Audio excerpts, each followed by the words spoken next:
പിതാവിന്റെയും പുത്രന്റെയും പരിശുദ്ധാത്മാവിന്റെയും നാമത്തിൽ ആമേൻ.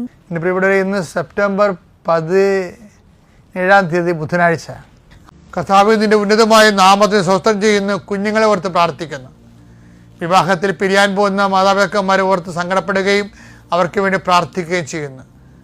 പെട്ടെന്നെടുത്ത തീരുമാനങ്ങൾ പലരുടെ സമ്മർദ്ദത്തിൽ അകപ്പെട്ടിരിക്കുന്നവരെ ദൈവത്തിൻ്റെ തിരുസന്നിധിയിൽ അവർക്കുണ്ടാകുന്ന നിലയും വിലയും നഷ്ടപ്പെടുന്നത് ഓർത്ത് അവർക്ക് യാതൊരുവിധ നിരാശയുമില്ലാതെ അവർ വലിയ വൈരാഗ്യത്തിലും വലിയ മത്സരത്തിലും അകപ്പെട്ടിരിക്കുന്നവർ, അതിൻ്റെ പേരിൽ കുഞ്ഞുങ്ങളുടെ ഭാവി നഷ്ടപ്പെടുകയും കുഞ്ഞുങ്ങളെ വിശ്വാസം നഷ്ടപ്പെടുകയും കുഞ്ഞുങ്ങളെ വിശ്വാസം വളർത്താൻ പറ്റാതിരിക്കുന്ന രീതിയിൽ അന്ധകാരകൂപകമായ മനസ്സിലിരിക്കുന്നവർ, കർത്താവെ അതിലാരെങ്കിലും നീ ഒരാളെ തുടരണമെന്ന് പ്രാർത്ഥിക്കുന്നു.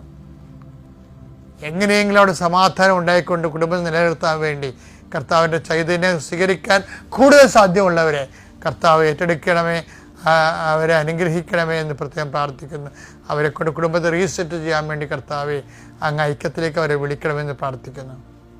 എൻ്റെ കർത്താവ് ഉന്നതമായ നാമത്തിൽ സഭയുടെ അധികാരത്തിൽ പോലീസ് വഴക്കുകൾ, കോടതി കേസുകൾ, വസ്തു തർക്കങ്ങൾ, അത് തർക്കപ്പുരയിടങ്ങൾ, ഒരു തീരുമാനം എടുക്കാൻ പറ്റാത്ത രീതിയിൽ എന്ത് തീരുമാനിക്കണമെന്നറിയാൻ പാടില്ലാത്ത രീതിയിൽ മനസ്സ് കുഴങ്ങുന്നവർ, ഇന്നലെ